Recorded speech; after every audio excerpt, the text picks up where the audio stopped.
In the backwoods of Georgia, in a dilapidated house, a 49-year-old recluse named Virginia Ridley was found dead. A medical examiner ruled the death a homicide. But who would murder someone who seldom ventured out of her home? Investigators found some clues in the note she had written shortly before her death.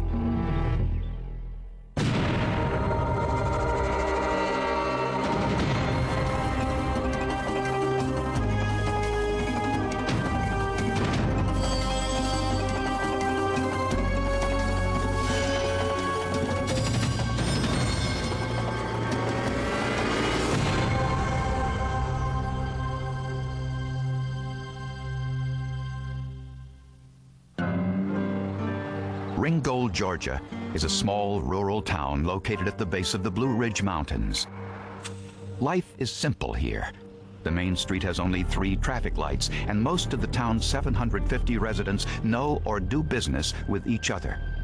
Alvin Ridley was a well-known figure in Ringgold. At one time, he ran the town's only television repair shop. In 1966, he married 18-year-old Virginia Hickey, and almost immediately, Virginia cut off all contact with her family. Alvin said it was because her family was too intrusive. Virginia's sister, Trixie LaCroix, says Alvin forced Virginia to stay away from her family. I sent them an invitation to every wedding, every death, every birthing in our family. To no avail. Nothing was ever acknowledged, nothing. My father's death. My father went to his grave after making every effort possible to try to see his daughter. Never having seen her after she got, mixed up with Mr. Ridley. Alvin Ridley had a reputation in Ringgold, and it wasn't a particularly good one. He was known for filing lawsuits against anyone he felt had wronged him, and in the process, he had made a lot of enemies. He's always accusing. He's very suspicious. He trusts no one, really. And so that obviously put him at odds with a lot of people, city government, on licensing issues, the city chief of police, of course, the county sheriff. In 1984, after a minor traffic accident, he filed a series of legal actions and got hit with a countersuit. He lost and had to forfeit his van as payment. July of 1984, they seized my van without due process of law, without a fair hearing, and it somewhere in there it turned all my customers, friends, suppliers, dealers, and creditors against me, and they wouldn't sell me no more products, so it forced me out of business. They seized Alvin's van in 1984. In Alvin's mind, this was the turning point. This was the beginning of the end. The loss of his van meant the failure of his television repair business, which started a further downward spiral. He was known as Crazy Alvin by the townspeople. His reputation was not helped by the fact that no one had seen Alvin's wife, Virginia, not even her family, in the 30 years she was married to Alvin. Well, everybody in the community had suspicions because of this character that everybody said was weird. He was described by even his own attorney as being eccentric, living in a cockroach-infested home and a pack rat, who didn't seem to care much for the people around him. He didn't care much for friends, and especially Virginia Ridley's family. What I couldn't understand, if she was mad at her family, why did she not go to the door for friends? So that kind of made me believe that maybe possibly he had given her instructions not to. He got angry at her, maybe, and told her not to. And the thought crossed my mind, maybe she was being kept captive. What? New rumors began to surface in Ringgold, Georgia, about Alvin Ridley and the role he might have played in his wife's death. In October of 1997, Virginia Ridley was found dead in a house with no phone, no running water, and infested with ants and cockroaches. She had been dead at least 8 hours before medical personnel arrived, which prompted questions. Why had it taken her husband Alvin so long to call for help? Virginia's sister Trixie LaCroix believes if he had called earlier, her sister might still be alive. Minutes away. Instead, he called a hospital in Chattanooga, Tennessee, some 30 miles away. They told him to dial 911 for local assistance, which he finally did, leaving this message. This is 911. Where's your emergency? 134 Inman Street. What's the problem? I think my wife passed out. 134 Inman Street? Yeah. Is she breathing? I don't think so. It's behind the steel plant. I'm calling from a pay phone booth. You don't have a phone at your house? There's no phone there. There's no phone there. Investigators were struck by the lack of concern in Alvin's voice. It was unlike most emergency calls they receive. The initial examination of Virginia's body was done by the local coroner, Benita Hollander. In Virginia's eyes, the coroner found petechial hemorrhages, which are broken blood vessels often seen in cases of strangulation or smothering deaths. Decedent is a female in her late 40s. Decedent is malnourished, petechial hemorrhages around her eyes. The next day, a full autopsy was performed. The medical examiner, Dr. Frederick Hellman, found something not noted during the initial examination: deep bruising on the muscles of Virginia Ridley's neck, another possible indication of strangulation. Virginia Ridley's death was ruled a homicide, and her husband Alvin was charged with murder. To those in Ringgold who knew Alvin Ridley as Crazy Alvin, the news came as no surprise.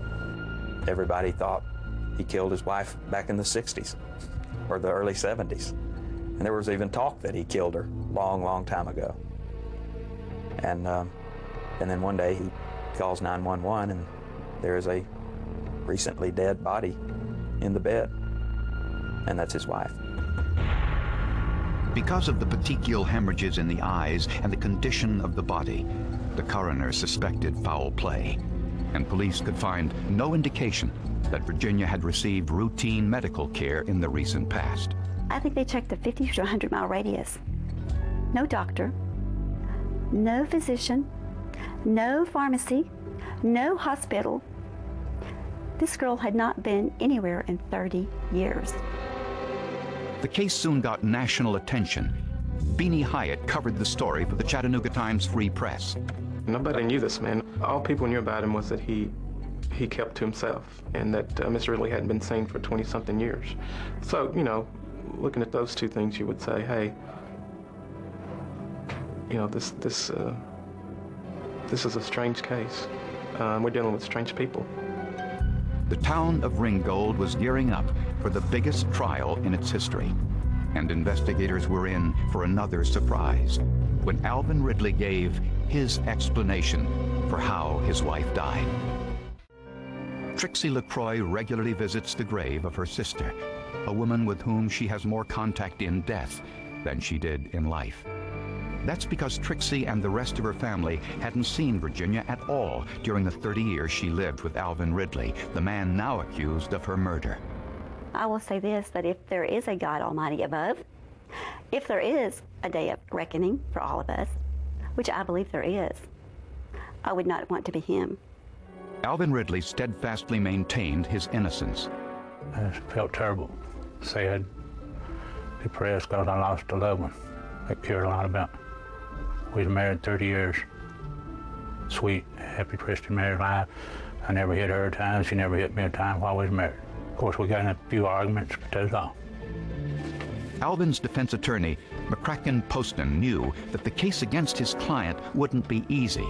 Alvin's reputation and behavior after his wife's death made his defense a unique challenge. Several members of my family just said, he's crazy, he's capable of anything. I was about to get married, and several members of my wife's family were fearful of my getting involved in defending Alvin. Alvin had developed for himself somewhat of a reputation as a panhandler or a con man. Poston visited Alvin's rundown house on the edge of town, and amid the cockroaches and broken windows, saw something he hadn't expected. The walls of the house were plastered with handwritten notes. Some were letters to Congress that Alvin had written, but I began to notice a distinct handwriting that I knew was not Alvin's. And I asked him, who wrote this? And he said, well, Virginia did. And I grabbed a piece off the wall and, you know, said, Alvin, this will save you. I've got to have all of this. They're internal letter forms, and you scan down through the series in comparison of question to known, you could clearly see that this I feature is a habitual writing movement of this particular writer. And I was able to state that there were strong indications that Virginia was the writer of the comparable entries. So what we're essentially talking about is those letter combinations that are the same as the name Virginia, and the signatures that have the given name Virginia in them. Virginia's family told investigators that Virginia suffered from epilepsy as a child. According to her writings, Virginia had stopped taking her epilepsy medication years earlier, relying instead on her faith in God to heal her. The defense consulted Dr. Braxton Wanamaker, who is a neurologist. He said the petechial hemorrhages around Virginia's eyes were consistent with what is called sudden death epilepsy.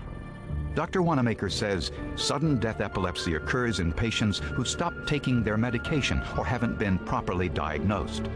I've had other patients who are sleeping with their spouses and they wake up and find that their spouse is dead. So people may or may not witness the seizure, and there are some of us who are not certain that all of these deaths are associated with seizure per se, but may have some epileptic activity in the brain that changes heart rhythms or changes respiratory mechanisms such that people die from that. Alvin Ridley said his wife had seizures on a regular basis. He said she had a particularly bad one on the night before she died. After she had the seizure and got over it, I says, are you going to be all right? And she smiled at me and says, yes, honey, I love you. So, you know, I thought she'd be all right, so I went off to sleep. But according to Alvin, she was dead when he tried to wake her the next day. Alvin said the seizures were the reason no one had seen Virginia in all those years. She was so embarrassed about her seizures, she wanted no contact with the outside world, not even established that he was not guilty.